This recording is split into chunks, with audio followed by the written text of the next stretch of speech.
రైతాంగం పట్ల జగన్మోహన్ రెడ్డి గారు సడన్గా ఆయన నిద్రలోంచి లేచి అన్నం పెట్టిన రైతులకి ఈ ప్రభుత్వం సున్నం కొట్టిందని అవమానకరంగా మాట్లాడడం చాలా బాధ కలిగింది. అంటే ఆయన ఒక విచిత్ర పరిస్థితిలో ఉన్నాడు ఈ జగన్మోహన్ రెడ్డి గారు. నేను ఎందుకు ఆ మాట అంటున్నానంటే వాస్తవ పరిస్థితులకి దూరంగా ఉంటూ క్షేత్రస్థాయిలో ఉన్న వాస్తవాలు తెలుసుకోకుండా రాష్ట్రంలో జరుగుతున్న ధాన్యం కొనుగోలు ప్రక్రియ కానివ్వండి, ఎన్డీఏ ప్రభుత్వం ఈ 10 మాసాల్లో రైతాంగానికి మేము ఆదుకున్న అనేక అంశాలపైన అవగాహన లేని వ్యక్తిగా, అంటే ప్రస్తుతం ఆయన వర్క్ ఫ్రమ్ బెంగళూరు ఎమ్మెల్యేగా ఉన్నాడు కాబట్టి మన రాష్ట్రంలో జరుగుతున్న కార్యక్రమాల గురించి అవగాహన లేకపోవడం వలన ఆయన తెలియక మాట్లాడుతున్నానని నేను భావిస్తున్నాను. వాస్తవంగా దెయ్యాలే వేదాలు వెల్లించినట్టు అసలు రైతాంగాన్ని గురించి మాట్లాడే అర్హత వీళ్ళకి ఎక్కడుందని నేను అడుగుతున్నాను. ఎందుకంటే మా కూటమి ప్రభుత్వం వచ్చిన తర్వాత గౌరవ ముఖ్యమంత్రి గారు చంద్రబాబు నాయుడు గారు, గౌరవ ఉప ముఖ్యమంత్రి గారు పవన్ కళ్యాణ్ గారి స్ఫూర్తితోటి గత ప్రభుత్వం రైతుల్ని ఏ విధంగా మోసం చేసి 1674 కోట్ల రూపాయలు ధాన్యం కొనుగోలు బకాయిలు చెల్లించకుండా వెళ్ళిపోయిందో మీ అందరికీ తెలుసు. మా ప్రభుత్వం వచ్చిన తర్వాత నెల రోజుల్లోనే ఆ బకాయిలు చెల్లించే విధంగా మేము రైతాంగానికి అండగా నిలబడ్డాం. మిల్లర్లకి 400 కోట్ల బకాయిలు వదిలి వెళ్ళిపోయారు వీళ్ళు. పౌర సరఫరాల శాఖలో ఎప్పుడు లేని విధంగా 41,000 కోట్ల రూపాయలు అప్పులు పాలు చేశారు. వీళ్ళ రైతాంగాన్ని గురించి మాట్లాడేది. అసలు ఈ 10 నెలల్లో మా కూటమి ప్రభుత్వం ఖరీఫ్లోనూ రబీలోనూ కలిపి 11,000 కోట్ల రూపాయలు. నిజంగా ఆశ్చర్యకరమైన విషయం ఇది. తెలియాలి జగన్మోహన్ రెడ్డి గారికి. ఇష్టం వచ్చినట్టు మాట్లాడకన్నా ముందు వాస్తవాలంటూ తెలుసుకోవాలి. 11,000 కోట్ల రూపాయలు రైతుల ఖాతాలోకి మేము ధాన్యం కొనుగోలు చేయగానే 24 గంటల్లోపే జమ చేశాం.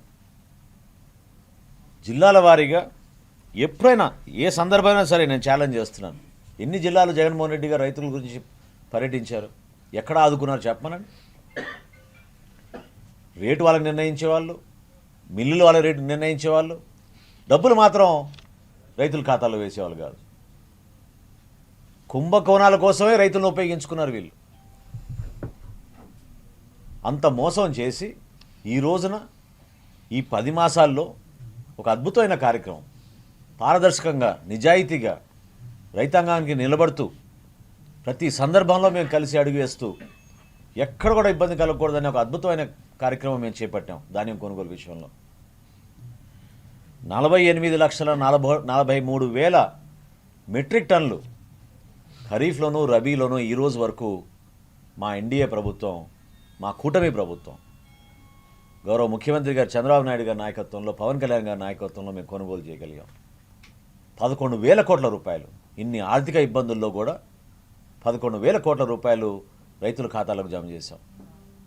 ఎప్పుడైనా మీరు గతంలో ఇట్లా ఆలోచించారా? రైతాంగాన్ని ఆదుకున్నారా మీరు? ఆ రూమ్లో చక్రవర్తి ఇంట్లో కూర్చుని ఫిడేల్ వాయించినట్టు మీరు మీ ప్యాలెస్లో కూర్చుని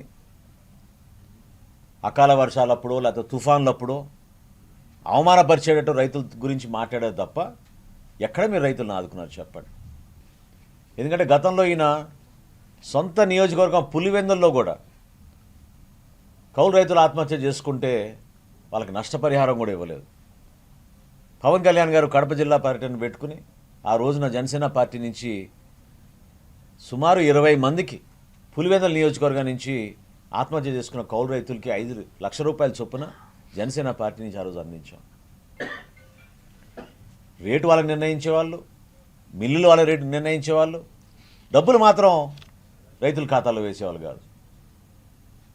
కుంభకోణాల కోసమే రైతులను ఉపయోగించుకున్నారు వీళ్ళు. అంతేగాని మబ్బులు వచ్చినాయి కదా అని హడావుడు చేసేసి రైతులకి మోసాలు చేసి ప్రభుత్వం ఇచ్చిన గోతాల్ని వాళ్ళ దగ్గరే ఉంచుకొని రైతులకు ఇవ్వకుండా చాలా సందర్భాల్లో ఇబ్బంది పెడుతున్నాననే సమాచారం మీ అందరి ద్వారా మాకు ఎప్పటికప్పుడు ప్రతిరోజు వస్తూనే ఉంది. ఒకసారి చెప్తున్నాను, హెచ్చరిస్తున్నాను నేను మిల్లర్లకి, గతంలో ఏ ప్రభుత్వం చేయని విధంగా మా ప్రభుత్వం మీకు బకాయిలు చెల్లించి మీకు అండగా నిలబడింది. ఫస్ట్ టైం 1:2 ఇచ్చాము మేము బ్యాంక్ గ్యారంటీలు. మీకు అర్థం చేసుకోండి మీరు.